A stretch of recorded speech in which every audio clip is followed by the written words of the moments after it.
forth.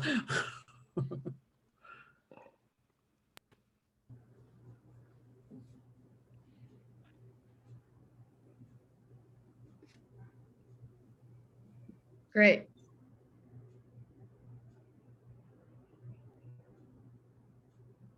Also, will you let me know when you want us to start spotlighting ourselves? Like, would that be immediately as we open the room, or waiting until y'all spotlight someone and then we'll spotlight ourselves also? Well, let's see. So I think probably when people start to come in, because shortly thereafter, Mason is going to make an announcement, and then we're going to play a video. So, yeah. Good thing. Sounds good. Thank you. Thank you.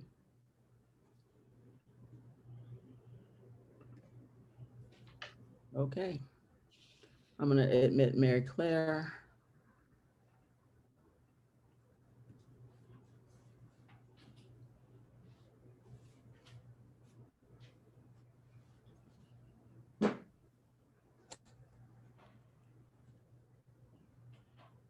And then I'm going to do a screenshot of the team. Hi, Mary Claire. Hi. Welcome. Okay, so Juan, can you turn your camera on so I can do a screenshot of everybody? Thank you so much. And is everybody ready? And on 3? 1, 2, 3. Perfect. Thank you so much.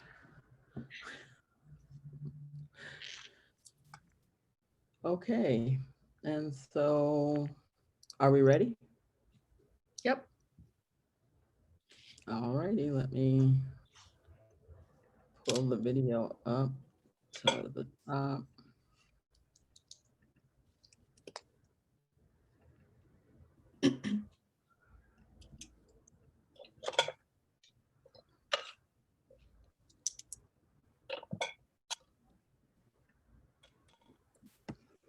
Okay.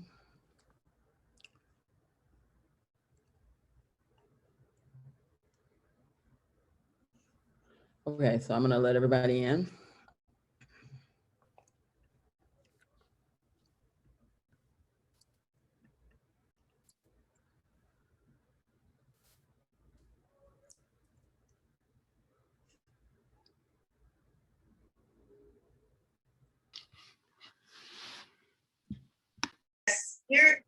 Here is something Robert Cohen.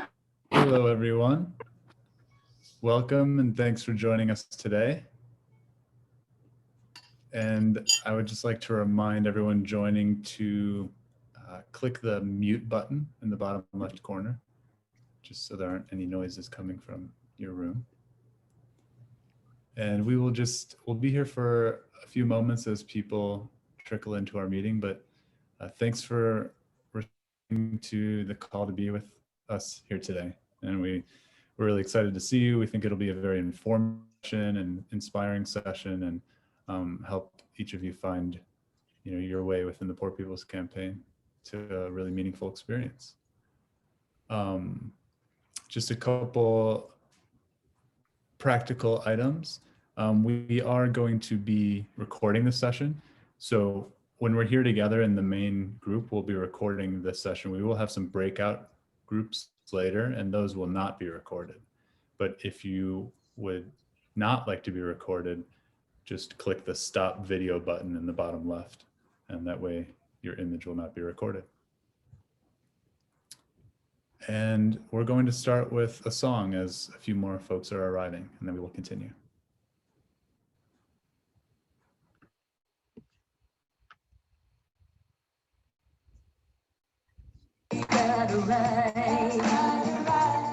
Everybody, everybody's got a right. Everybody's got a right. Everybody's got a right to live. Everybody has got a right. Everybody has got a right. Everybody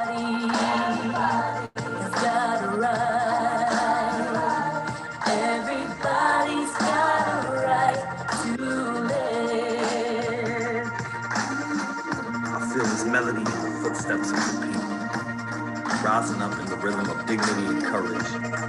When I see you, I suddenly believe liberation can flourish, and generosity and humility will save us. And we will use the love our mamas gave us to decolonize the skies above us with praise. Learning from the bravest, the beautiful, nameless creators of a world newly awakened. We on fire and blazing our way out the matrix, guided by a single mother's hand, holding her family together. We already on the other side of never. Where the aunties brewing tea and sipping sweetness from the south to the north. We are here to remind those in DC who they working for. That's right, beloved. This song is Freedom Uncovered. Everybody has got a right. Everybody has got a right. Everybody has got a right. Everybody's got a right to live. Everybody has got a right.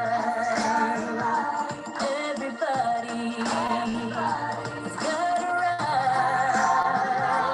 Everybody has got a right. Everybody's got a right to live. What Harriet walked towards, what the people in Selma marched for, what the riots from Stonewall to Ferguson to Minneapolis fought for. A movement of people who pour in dollars but rich in brilliance. We are the millions, the healers who come to heal, the leaders who come to reveal that the right to live means you've had the right to feel what you feel. The right to live means an end to police violence and the passage of the Green New Deal. The right to live is in the wind, and every day we witness in our children's countless talents. The right to live is harmonizing in the voice of Yara Allen. It is the springtime and you can feel the right to live about to bloom, growing out the organizing of comrades like Sierra and Sharon and Claudia de la Cruz. Esto es el momento de pararnos como madres orgullosas y sonreír, porque no hay nada más esencial que el derecho de vivir. The right to live is a simple truth to return us to ourselves. It is a spell being cast upon a lost and divided nation to heal the wounds of hate and incarceration with a love so bold it includes everybody. Feel that, everybody. And when you fight for those rights, they become the lights for us to follow through these long dark nights. This is a promise to be radically honest and declare we are worthy of food to eat and housing to sleep in and schools to dream in and just being human beings. We are worthy of love, and so the Poor People's Campaign has come to bring our freedom into being. You will know we've arrived because you will hear us sing. Everybody's got a right to live. Everybody's got a right to live.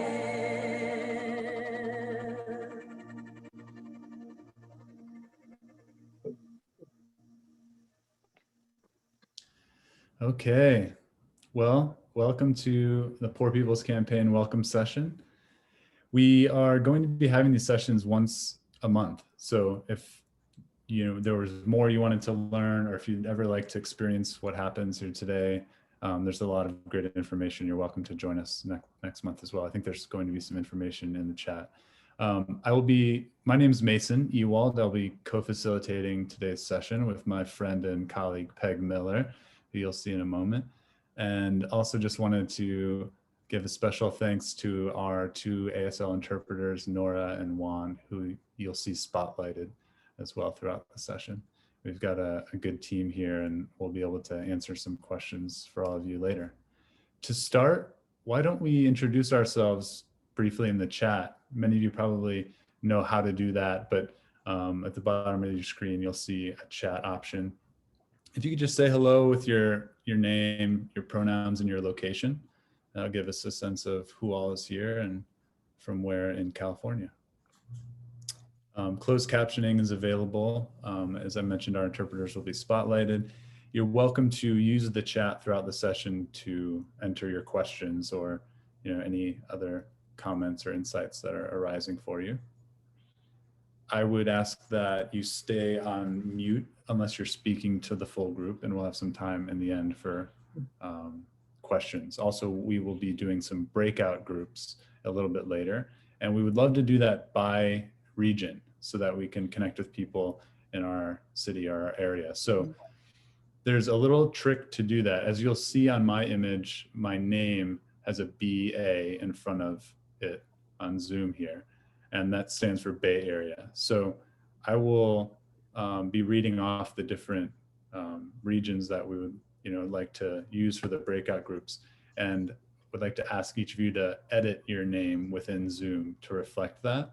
And how you do that is you hover over your image and you'll see a little 3 dots in the upper right corner of the image. If you click that, you'll see an option that's called rename. And if you click on rename, you should see a little text box to edit your name. And here are the different distinctions we'll want to make. One would be Bay Area, which will just be BA. If you're in the Inland Empire, you can write IE. If you're near Los Angeles, LA. Orange County, OC. San Fernando Valley, NE. San Diego, SD, and Sacramento, ST. I believe we'll be placing those in the chat as well. So when you have a chance, just edit your name within Zoom with those initials, and that will help us sort everybody into the breakout groups. Okay, so that was our housekeeping up front. Thanks for your patience on that. And now we're going to begin a presentation to provide some more information on the history of the Poor People's Campaign, the current campaign, how it formed, some of its structure at a national level, as well as a local level, and then also some of the actions that we're taking here and how you can get involved. So Nancy, there we go. Okay, great.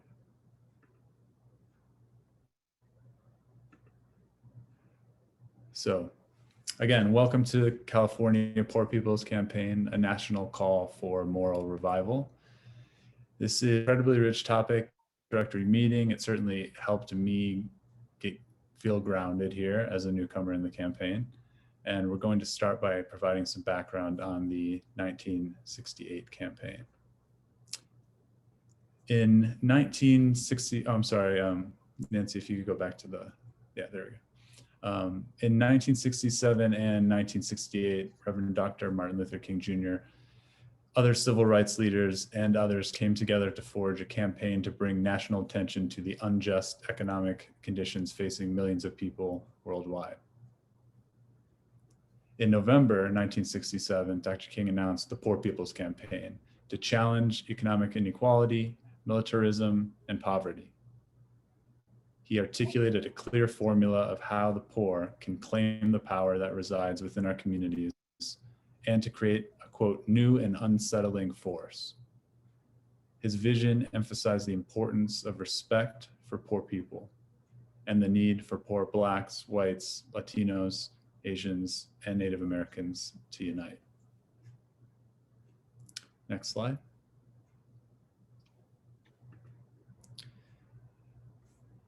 On December 2017, the 50th anniversary of the announcement of the first Poor People's Campaign, a diverse leadership came together in Washington, D.C. to launch the new Poor People's Campaign, a national call for moral revival.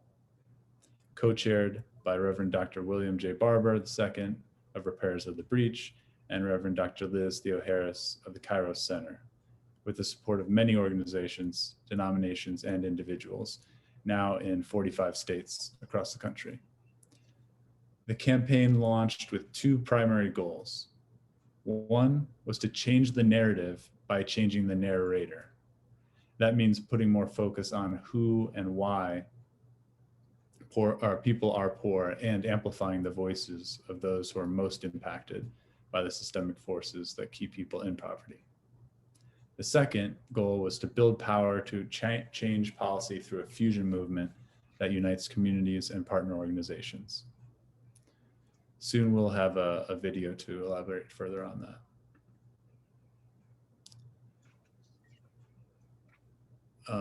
Nancy, if you could go to slide 4, how it turned out at the top. There we go. Unfortunately, the unity and organization needed for the Poor People's Campaign of 1968 to complete all 3 of the planned stages and form this new and unsettling force capable of disrupting the complacent national life and achieving an economic Bill of Rights was not easy to come by. The assassinations of Dr. King and Senator Robert Kennedy, a key proponent of the campaign and a presidential candidate, served to cripple the campaign and greatly limit its impact. Midway through the campaign, Robert Kennedy, whose wife attended the Mother's Day opening of Resurrection City, was assassinated. Out of respect for the campaign, his funeral procession passed through Resurrection City. The Department of the Interior forced Resurrection City to close on the 24th of June in 1968 after the permit to use parkland expired.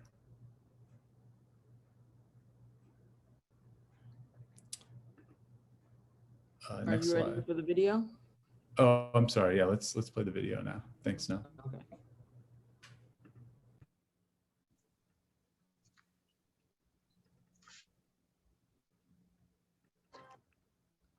Next, an effort to revive a famous movement of the 1960s focused on reducing poverty, inequality, and tackling social justice. But with such a broad agenda, will it find enough support at this polarized time? We start with a look at the campaign that began 50 years ago. Shortly before his death in 1968, Dr. Martin Luther King Jr. expanded his civil rights campaign to include calls for economic justice. He called for an economic revolution that included protection and services for the poorest Americans. He would call it the Poor People's Campaign. We are coming to get our check. The campaign would bring together poor people from across the country and from across racial, ethnic, and geographic lines, including poor whites, for a march on Washington. Even if you have to bring a whole family, we are going to have in Washington facilities, and we're going to have food, and we are going to demand that the government do something about these conditions. The first step was to construct a shanty town called Resurrection City on the National Mall, housing thousands of participants in a form of nonviolent civil disobedience. Dr. King himself would never make it to the March on Washington. He died that spring. But weeks after his assassination, 50,000 people gathered in solidarity, demanding economic reform on the steps where Dr. King had professed, "I have a dream." We come with an appeal to open the doors of America to the almost 50 million Americans who have not been given a fair share of America's wealth and opportunity. Half a century later, a group of religious and moral leaders are planning a wave of civil disobedience in Washington, a revival of the Poor People's Campaign. It is headed in part by the Reverend William Barber, who's the co-chair of the campaign. He led demonstrators at a rally in front of the U.S. Capitol this month, and he was arrested alongside the Reverend Jesse Jackson, a key figure in the 1968 movement. I spoke with Reverend Barber recently when he was in Washington. Reverend William Barber, welcome to the NewsHour, and thank you very much for joining us. When the original Poor People's Campaign took place, it was 50 years ago. Dr. Martin Luther King was involved. After he was assassinated, it continued. But what is the connection between then and now? Thank you so much for having us. And on behalf of the campaign, the National Poor People's Campaign, National Call for Moral Revival, my co-chair, Reverend Dr. Liz Theo Harris, let me say that the connection was, first of all, that did continue. That people, Dr. King was right. Racism, poverty, and militarism were interconnected. The connection today is we did a study, we commissioned a study with the Institute for Policy Studies and also had some help with Urban Institute, anecdotal and empirical data. And we did something called the Souls of Poor Folk, auditing America 50 years after the Poor People's Campaign. What did we find? Today, there are 140 million poor and low wealth people. Today, there are 250,000 people that die every year from low wealth. We have less voting rights today because of the gutting of the Voting Rights Act than we had in 1965.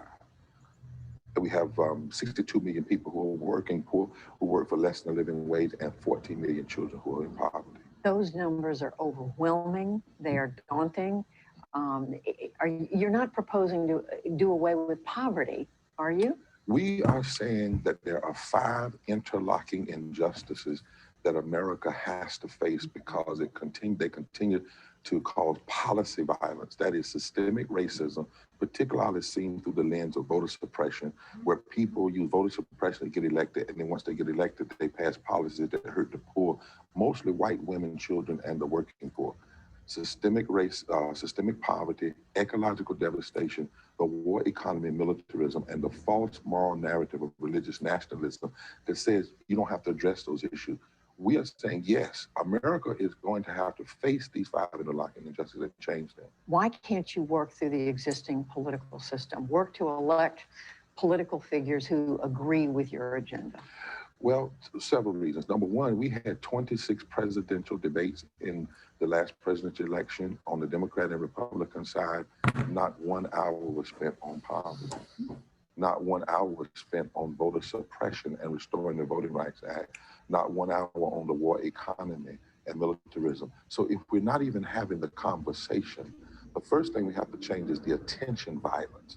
We have an attention violence when it comes to poverty and the poor, and we must change that before you can change the agenda. And there must be a movement of the people from the bottom up. Reverend Barber, I talk to people, I've read folks who agree with much of what you are saying you want, but they also are saying you're asking for too many different things, that you should narrow your list of ambitions, that you'll have a much better chance at getting something done. Well, then those same people should say narrow the Constitution because it's pretty ambitious. It says domestic tranquility, establishment of justice, providing for the common defense, promoting the welfare, general welfare. Narrow the moral call of the Bible. It says you're supposed to care for the stranger, the hungry, the sick, the left out, the lonely, the imprisoned. Why is it that the wealthy and greed gets to ask for everything? If they want tax cuts, they get that. They want to block health care, they get that. But then we tell poor people, you have to ask for one thing. 37 million people without health care, we have to fight for health care. Millions of people without living wages, we can't just ask for one thing because they're systemically interlocking injustices. If there are so many who you define as poor in this country, why aren't we seeing more people rise up and make this argument? I mean, it's right now, it's left to you and a relatively small group of people who are making this argument, having your march, having your demonstrations and so forth. Well, I don't know if I would say a relatively small group. We have organizing committees in 40 states. We have people who are organizing. In the last 2 weeks, we've had thousands of people attend. Over nearly 2,000 people do civil disobedience, more than ever in the history of this country, simultaneously doing nonviolent moral fusion, civil disobedience. There is a rising, and why? And so what we're doing is we're launching a movement. We're not ending a movement. We're launching a movement and calling people to action. Many people do not know how bad it is, and many people who are poor and low wealth have been broken and pushed down and ignored. But where we're going from West Virginia to Wisconsin, from Alabama to Alaska, we're finding that there are thousands of people who are saying it's time for us to stand up and refuse to be silent. You've said that the nation's problem is not that we don't have enough money. You said it's that we don't have the moral capacity to face what ails society. What did you mean by that? That when you look at our deepest moral framework of the Constitution and our deepest moral values of our religious tradition, we too often have a political conversation that talks about left versus right, military or middle class. That's too puny. It's too narrow. 43.5% of this country is poor and low wealth. People are dying. Even Joseph Stiglitz, the economist, says that America has to face the cost of inequality. What I'm saying is we can't just have a left-right argument anymore. We need to have a deeply moral argument that says this is not just about Democrats or Republicans. This is about America. What kind of democracy do we want to be? You cannot have a democracy continue to exist when 400 people make an average of $97,000 an hour and you lock people up who simply want 15 in the union. Does either political party come closer to your goals? Well, I think they can. I think they hit at it. I think, of course, the extremists who have taken over the Republican Party have just gone so far extreme. You know, they're more focused on tax cuts to the wealthy. They want to blame poor people for their problems. Democrats, on the other hand, are willing to talk about, say, the Affordable Care Act and talk about the middle class. But the reality is neither party is willing to put right in front of America the issues of systemic racism, systemic poverty, ecological devastation, the war economy, and say the word poverty. It's almost as though we've tried to remove even saying the word poverty, when in fact, the majority of the poor people in this country are white, women, children, working people, and the disabled. So we have to change our narrative in this country. And the only way you can change the narrative is to change the narrator. That's why this campaign is focused on three things: breaking through the narrative, massive voter mobilization among the poor, and power building from the bottom up. Reverend William Barber, the co-chair of the Poor People's Campaign in 2018. Thank you very much. Thank you so much. Thank you.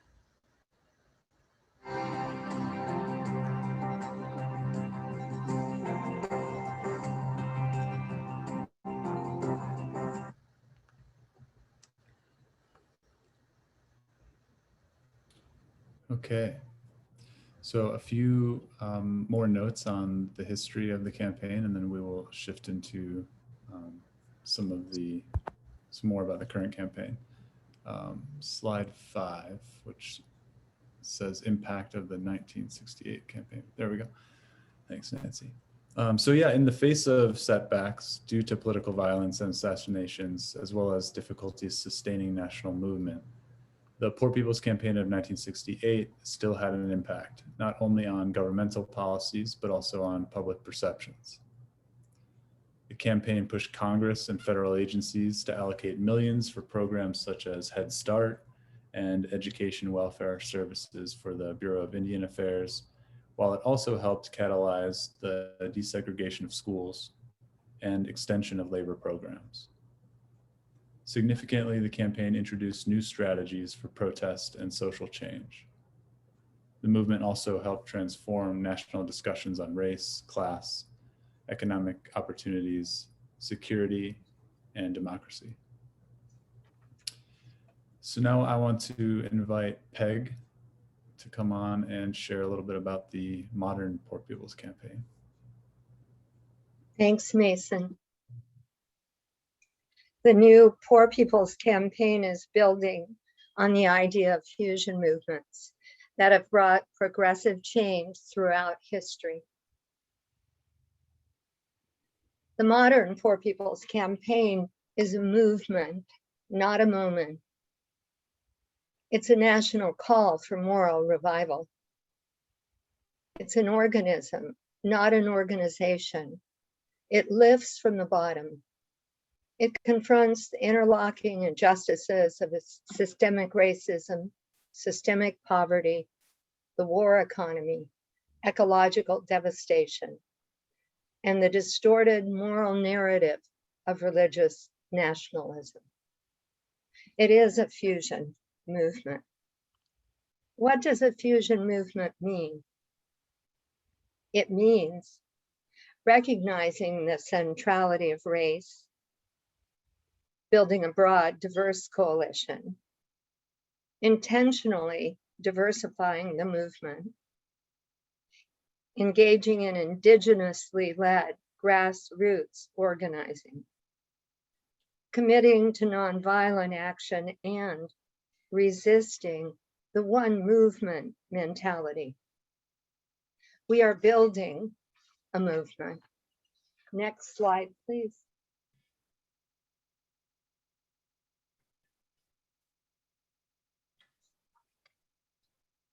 In this slide, you'll see the condensed version of the 12 fundamental principles of the Poor People's Campaign, which guide our work. We read the full principles at many local meetings to ground ourselves in the work. They are worth time studying if you want to get involved. And again, you can find the full description of the principles at the Poor People's Campaign website, as well as through links on information you'll receive at the end of this meeting.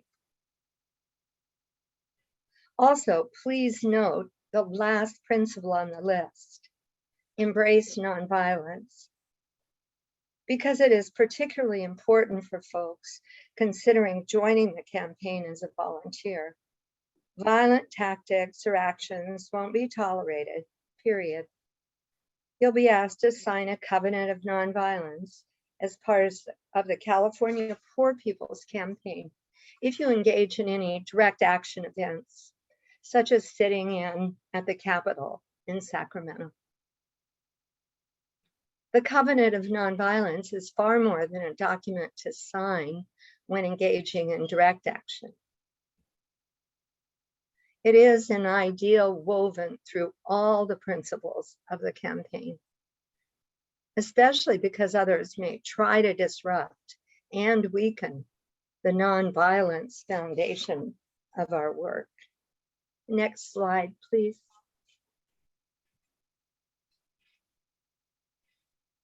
Given the US population is estimated at slightly higher than 300 million, the fact that 140 million of our people are poor or low income means that more than 40% of the population lives in poverty.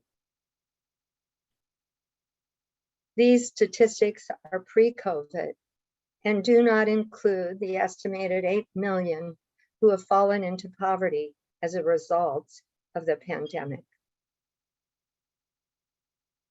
These statistics are drawn from the supplemental poverty measure, an alternative approach to assessing poverty that differs from the official poverty measure, which is limited and outdated.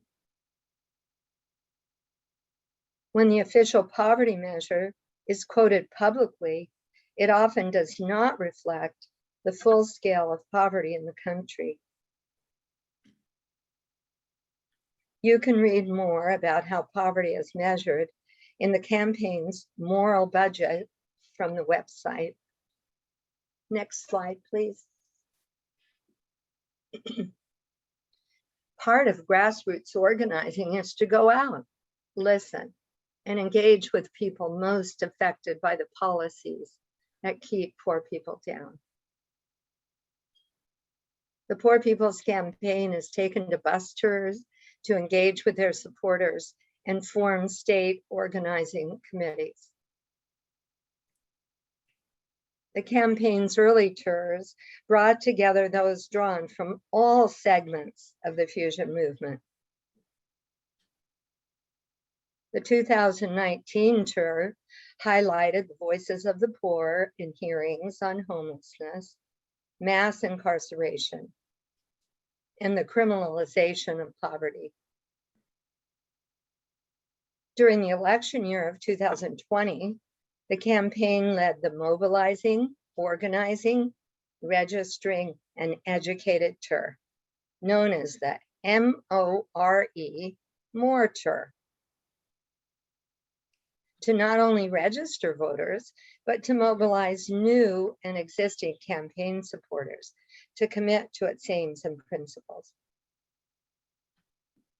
The national tour kicked off in June 2019 and was meant to be ongoing till May 2020. Our wonderful December 2019 tour stop in San Francisco was one of the last live events.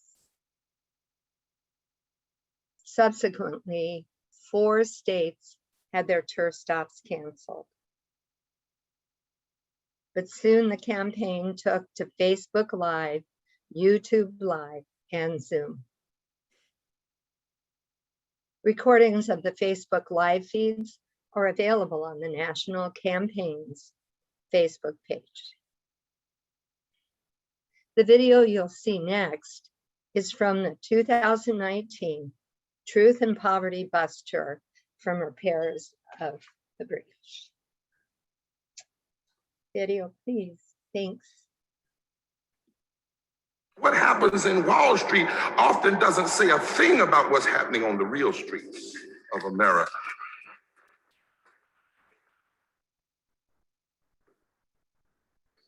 Well, there are thousands who are not free. And we know when one person is not free, none of us are free. And we know that this isn't the case in God's economy. It doesn't have to be this way.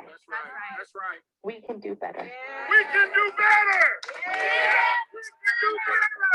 better. In America, we are taught that if you are poor, if you are homeless, if you are dispossessed, disenfranchised, it's because you've done something wrong. It's because you are inferior. It is because you are insufficient.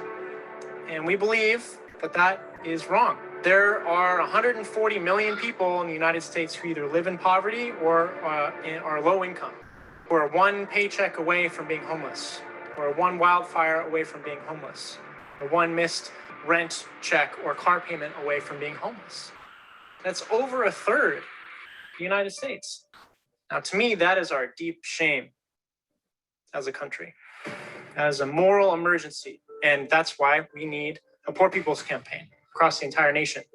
We are identifying ourselves with this movement. And what that means is we're saying, hey, we're part of something bigger. I understand some things about poverty because I am a poor person.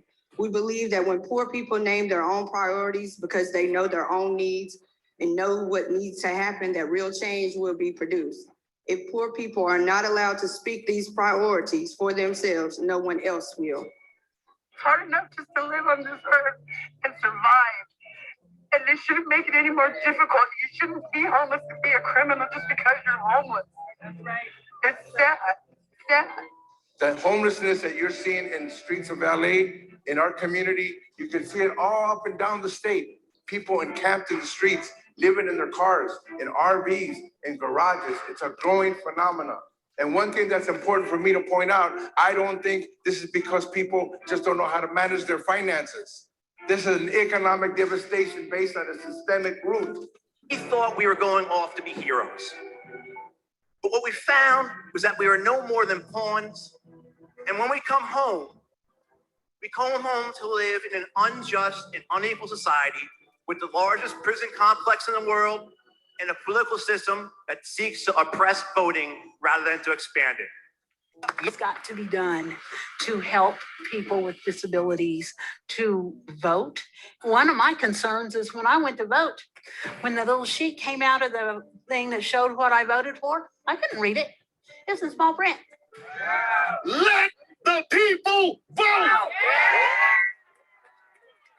That's how you honor veterans. I get tired of hearing a certain false narrative. And it's that people like myself are weak, lazy, and immoral. But this is far from the truth because weak, lazy, and immoral is letting human beings live in the streets while billionaires receive trillion-dollar tax cuts. Calm down. Calm down. Denying health care to millions, cutting social services for the poor, and privatizing the VA while dropping bombs on brown people 1,000 miles away, diverting money from poor Americans to pay for those bombs and lying for the reasons why the bombs are even being dropped, caging immigrant children, ignoring ecological devastation in poor communities is weak, lazy, and immoral. This was the site of the first of the 3 major fires that Lewiston experienced in 2013. They were all arson, and there was a lot of agreement that the fires themselves were tragic, but it surfaced this ongoing tension that we have in the community over, who we consider to be a part of our community. And many times it's not even coded. It's literally, we have too many immigrants, their homes burnt down. So let's not rebuild them because, we need less people like that here.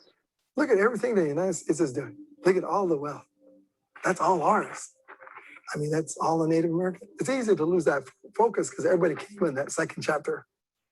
But they got to go to the first chapter. The first chapter is and tell the story of this country. And then Congress or nobody can turn away from it. So, this Poor People's Campaign needs to know that they have artillery, religious artillery that can help the movement. But if you don't recognize us, then it goes back to that second chapter that We're the forgotten ones. There are currently more than 11,000 unaccompanied children in the care of the U.S. and Humane Services. This policy is inhumane. It is immoral. To remain silent is to be complicit. There is no individual solution to the social and economic problems that working women face. We do not live in a mom-friendly or child-friendly country. We face inadequate paid paternity leave, abysmal postpartum health care, equally appalling access to quality childcare and public education. I feel expendable, and if I am expendable, so too are children, and that I cannot stand for. So we have to hold these politicians accountable. That's where our problem is. In St. John, people are not participating in these elections because these people who we elect, they are not representing us. There's other systems here that are oppressing us that voting won't always fix, and that we've got to talk about, we've got to call it out, and we've got to mobilize and build a movement to be able to change these things that our politicians won't always change. But I have to tell you, there's something going on in this nation right now. There's a beautiful birth of a movement, and it's gonna take all of us. It's gonna take all of us to stand up and say, I lived at a time when kids were going hungry and homeless, when they were closing hospitals and healthcare centers, when racists were emboldened.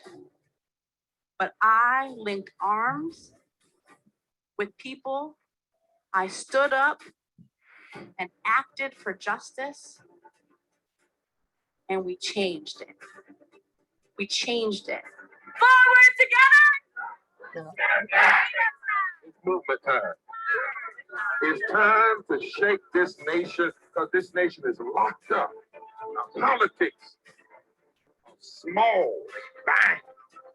But we are those who can see the cracks in the walls and the way to come out of the cells. And we are determined to be free. And we're determined to see other folk free. Free with living wages. Right? Free. Free with health care. Free. Free with food on their tables, and free with good housing, and free with good water and land and air, and free with justice. That is the call of this movement. And we are the front line.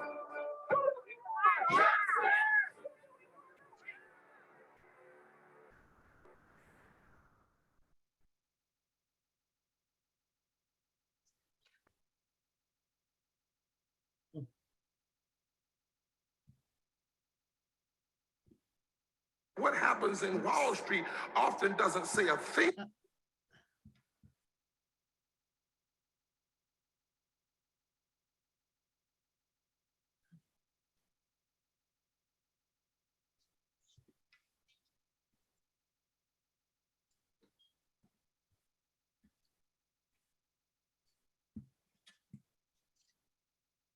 Thank you. Bishop Barber emphasizes that we cannot make demands without data. The Poor People's Campaign is undertaken and continues to conduct extensive research to create accurate, current information about poverty in the poor. You'll find links to all of these studies and research documents on the campaign's website.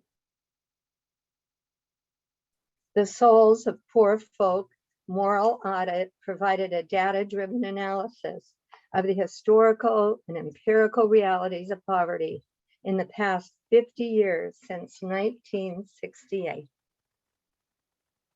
In the 7 sections of the Mural budget, which was delivered to the Congressional Budget Committee in 2019, we look at policies and investments for 7 critical areas of the Poor People's Mural agenda. Democracy and equal protection under the law, domestic tranquility, peace and the common defense, life and health, the planet, our future, and an equitable economy. In 2020, the campaign produced a report titled Unleashing the Power of Poor and Low-Income Americans. This report's findings support the campaign's analysis that organizing among the poor around an agenda that represents their concerns can fundamentally change the political map of this country and lead to policies that are just and representative for all Americans.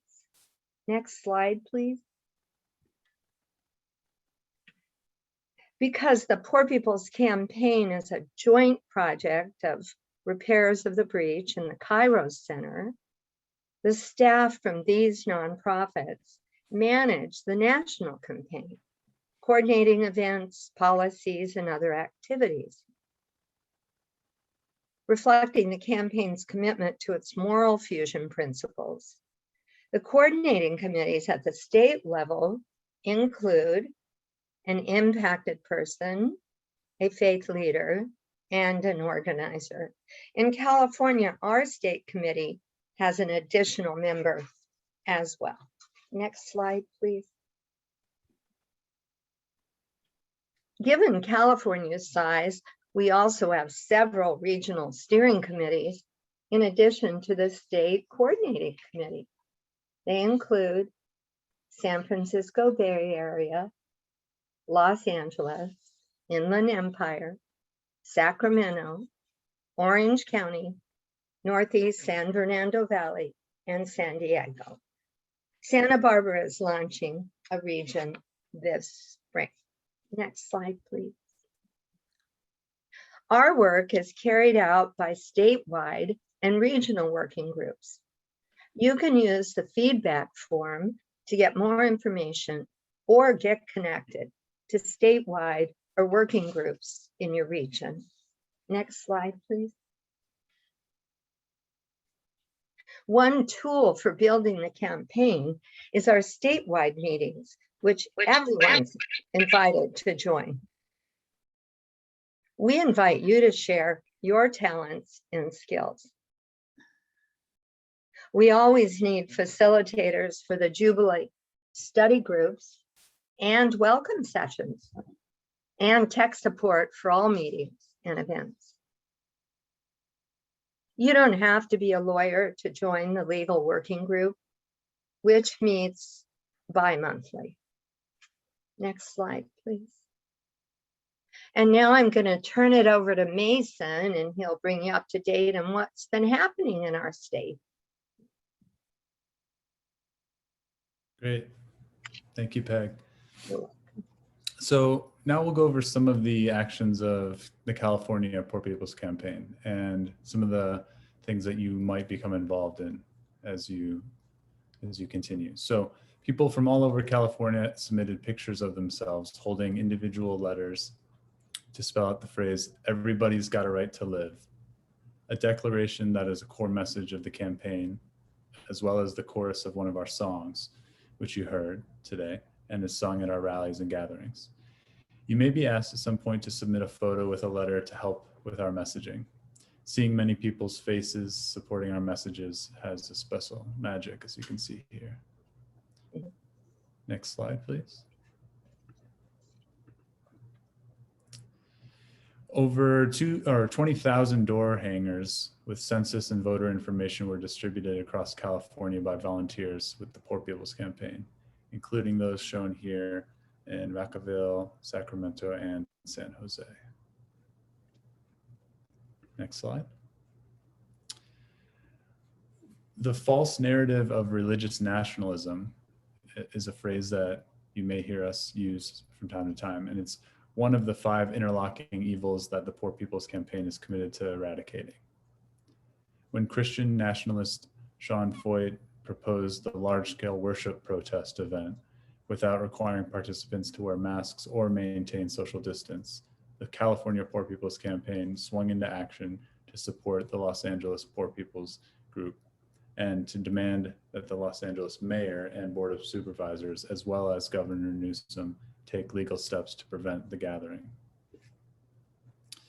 Besides hosting a Facebook Live meeting attended by some of the 60+ faith leaders to protest Foyt's actions, the campaign supported a car caravan blockade organized by Church Without Walls and the LA Can Group, where 100 cars blocked the gathering. Next slide. Another example is our Mural Monday broadcast. Some of you may have already joined some of those. On March 15th, in more than 30 states, we had demand deliveries of the 14 policy priorities to the capitals. So here in California, we drove to Sacramento, read the 14 points on the Capitol Mall, and then delivered them to the state legislature. Next slide. The California Poor People's Campaign of Sacramento participated in a die-in with the Sacramento Services Not Sweeps Coalition, holding local officials accountable for the deaths of our unhoused neighbors during 2020 and up to present. Next slide. And addressing the local rent strike, Kenya Alcocer of the California Poor People's Campaign of Los Angeles said, "We were already fighting for an eviction moratorium before the COVID crisis, and now we're seeing that was possible during this crisis. If banks are getting bailed out and corporations are getting bailed out, why aren't poor people getting bailed out through this process as well?" she said. Kenya now serves as tri-chair of the National Steering Committee. Next slide. The San Francisco Bay Area Art Theomusicology Working Group, in collaboration with the Cardboard and Concrete Collective of the Village and Feed the People, put this mural down in front of Oakland City Hall to demand upgrades, not evictions, and pathways to housing for our unhoused neighbors. And finally, we are 100 days into our 500 days of fighting forward plan. Mural Mondays will resume on May 24th, when we'll launch the We Can't Be Silent Anymore congressional resolution to end poverty and press our congressional representative to sign on enact a moral budget. On June 21st, we'll have another digital mass poor people's and low wage workers assembly. In the run-up to the 2022 elections, we'll be focusing on key Senate races. And on June 18th, 2022, we'll be in person for a mass poor people's and low wage workers assembly in Washington, DC. And now I will turn it back to Peg for some information on how you can join us going forward. Great. Thanks, Mason. So you can visit poorpeoplescampaign.org and check out the Take Action section, where you'll find an ever-changing array of actions and policy documents. I want to highlight the COVID-19 and Poverty Memorial Wall. It's at memorial.poorpeoplescampaign.org. The impact of COVID has been devastating, disproportionately impacting poor and low-income people. If you have lost loved ones to COVID and/or poverty, please consider adding their name and photo to our virtual memorial wall. Next slide, please. You can follow us on Twitter. The links are in the chat. Next slide. You can find us on Facebook. Once again, the links are in the chat. Next slide. We always appreciate donations of any amount. We'll drop in the chat the information to donate online or through our fiscal sponsor, ETINA. Now I'm going to turn it over to Mason, who's going to set up the breakout rooms. Okay, well, everybody, thank you for being so patient and courteous during our presentation. We would like to set up these breakout groups, as I mentioned in the beginning, by region. So for those of us who were joining a little later, you'll notice that many of us have edited the way our name displays. If you hover over your image in Zoom, you'll see that your name is there and you can edit that.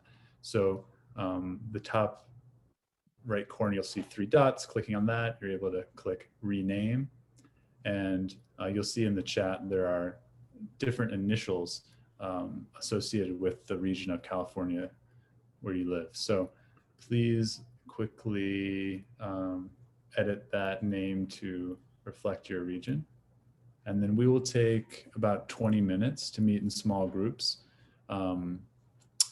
Let's start by introducing ourselves, just saying hello, stating our names, pronouns, location, and just take a minute to share a thought or a reflection or, a question that arose for you during this presentation.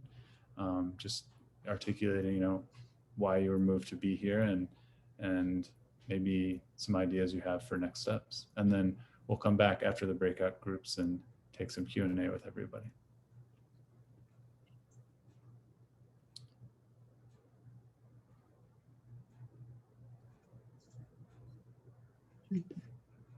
Okay, we're just about ready. And so when the invitation to join a breakout appears on your screen, please accept that invitation.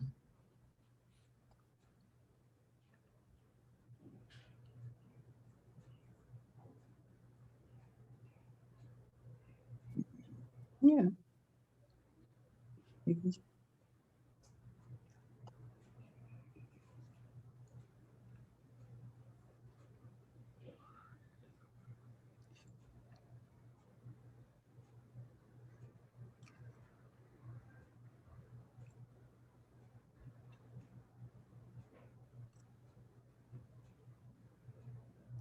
might also be helpful for everyone to,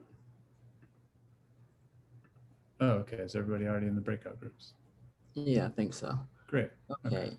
And so let me put in the chat to them, broadcast to them what we're asking them to do.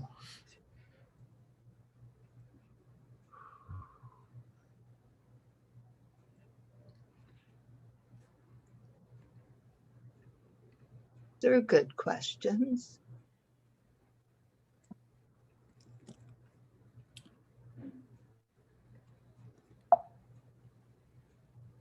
Okay. And Mason, can you pause the recording? Yes. Welcome back, everybody. Yeah, welcome back, everyone. Hope you enjoyed connecting with each other. I know I'm very excited to be connecting in person with other Bay Area folks as soon as possible. So hopefully it helps to just meet some other people in your region or near you. There's obviously a lot we can do on the ground in person. So now we want to take a chance to do some Q&A and just field some questions from everybody. So many of you are probably familiar with Zoom and know how to raise your hand, but for those of you who aren't, there is a button, a couple ways to do it actually. There's the reactions button in the bottom of your screen. And if you click on that, you'll see a raise hand button. You can also, I believe, do it from the participants section. Or you could just go back to the chat and type in a question into the chat and we'll take a look at those questions as well. But yeah, we're just curious, even if it's a reflection or something that came up in your conversation that you'd like to share with everybody, would love to hear what's top of mind or top of heart for everybody. Looks like Corey is raising his hand. So Corey, why don't you unmute yourself? One interesting question that came up in our group was to get more information about what the various working groups within California's Poor People's Campaign are doing, so that people can understand a little bit more fully about how they might plug in and what the basic activity structure is of the campaign at the present moment, knowing that it's growing and changing. Thank you, Corey. It's a great question. Would anyone on our team like to share more about the working groups? what I would suggest is that the feedback form, that you fill that out, because you can then get information about the various working groups and what their focus is and who the contact people are. So rather than try to go through that here, I would suggest people fill out the the feedback form, and we will provide you with that information. Yeah, thanks, Now. There are several working groups and a lot of information there. So we do respond to everybody who submits that form, and we'd love to share a bit more info. I know one of the working groups is actually responsible for creating these welcome sessions and putting together the programming. So some of us that are here today are part of a working group and are, we're getting better at designing a welcome session that is helpful for everybody. Okay, any other comments or questions? I will take a look at the chat, but feel free to raise your hand as well.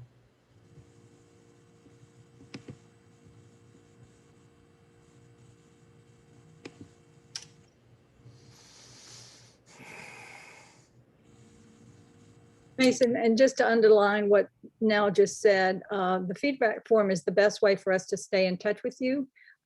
That's another area we're working on to try to keep people connected. So we may not get back to you immediately, but if you do fill out the feedback form, then we at least have your information and we can eventually follow up with you. So I would encourage you to do that today.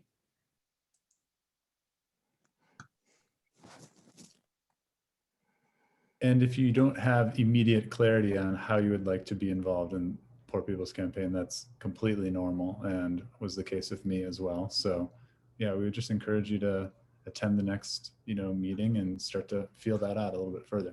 Okay, it looks like we have another question from the Central Coast. Karen?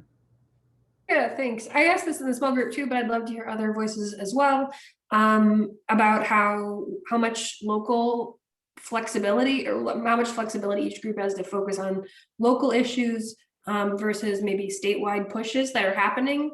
Yeah, because I'm in Santa Barbara, and so we're excited to have a group, but a lot of questions I'm getting are, does this mean that we're just focusing on Sacramento all the time, or what does this look like? Can we focus on local things as well? So I'd love to hear more about that.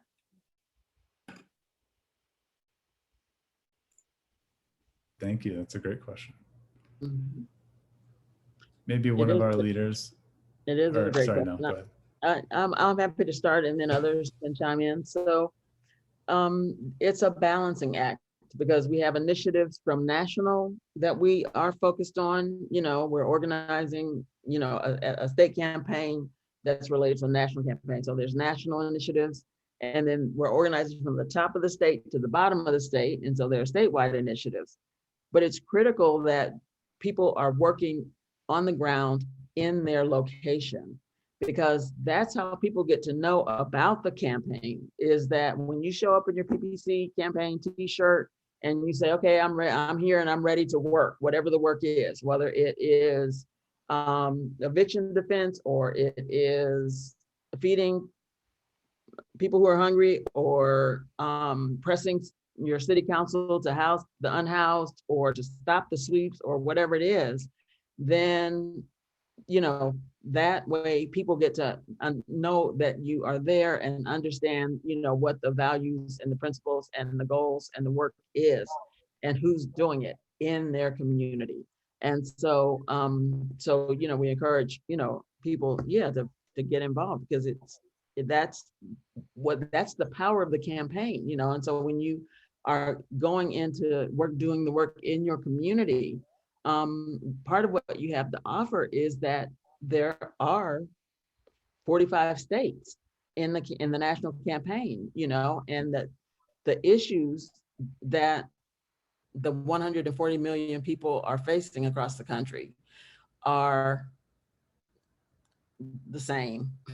Basically, there's no campaign, no state campaign that doesn't have some focus on housing people who are unhoused, healthcare, minimum wage, increasing the minimum wage to $15. Those are issues that are impacting all of us across the country. And so, connecting people in the local communities is definitely important to do. And welcome. are you connected to Matt? Matt Lowe? Is I that who- am. I just got out of a meeting with him right before this. Perfect. Yeah. Welcome. Glad you're here. Okay. Well, if there aren't any other questions, I will just double check in the chat. Looks like Joyce was asking if the feedback form will be sent later via email. And did we include a link to the feedback form in the chat? Or will that be sent later via email? I saw the link and have already finished it. I'm Joyce. Okay. Thank you, Joyce. There it is again. Thank I you. was Joyce. typing when you were typing. Thank you. Okay, and we'll wrap up soon, but let's take one more question from Beth in the Bay Area. Are you on mute? So is there a schedule like to connect with people locally? Had a great conversation with Nell. But you know, is there a place to hear what the local committees are doing? Is there a regional meeting that happens?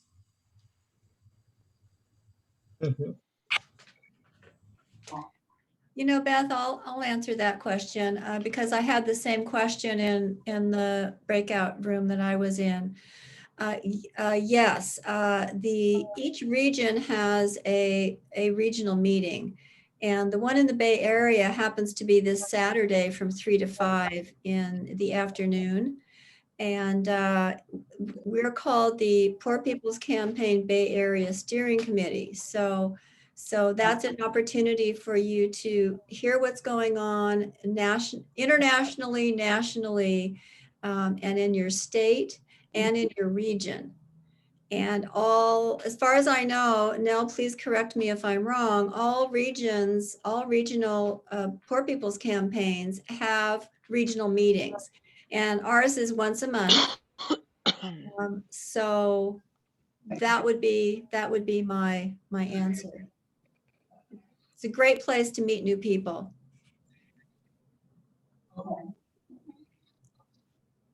Great. Thanks, Randy. Yeah. So if you submit the feedback form, we'll make sure that you get an invite to that. It's at 3 o'clock on Saturday.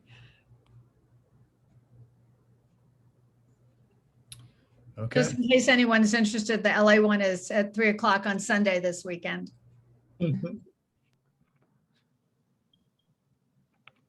So I will now turn it over to Peg for just some final housekeeping items and to close out our meeting. Great. Well, thank you all for participating. And really special thanks to Nora and Juan, the ASL, being here today with us. If you want to attend another one of these, they're always the first Tuesdays. So the next one is Tuesday, June 1st, same time, 3:30.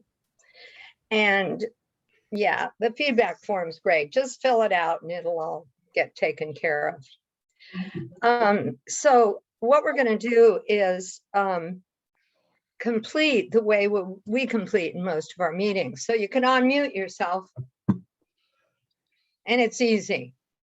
I say forward together and you say not one step back. Okay, and we do it 3 times. Forward together. Not one step back. Forward together. Not one step back. Forward together. Not one step back. Thanks for being here. All right. Thanks so much, everybody. See you soon. Thanks for being here. Thanks to the tech team, thanks to the interpreters, and thanks to all the participants. Yes.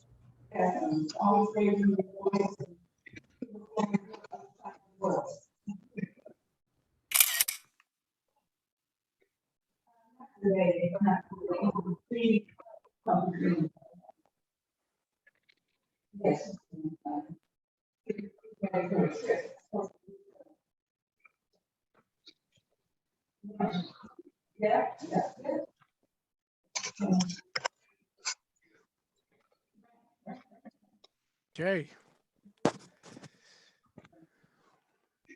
You want to stop the video, Mason? I will start recording.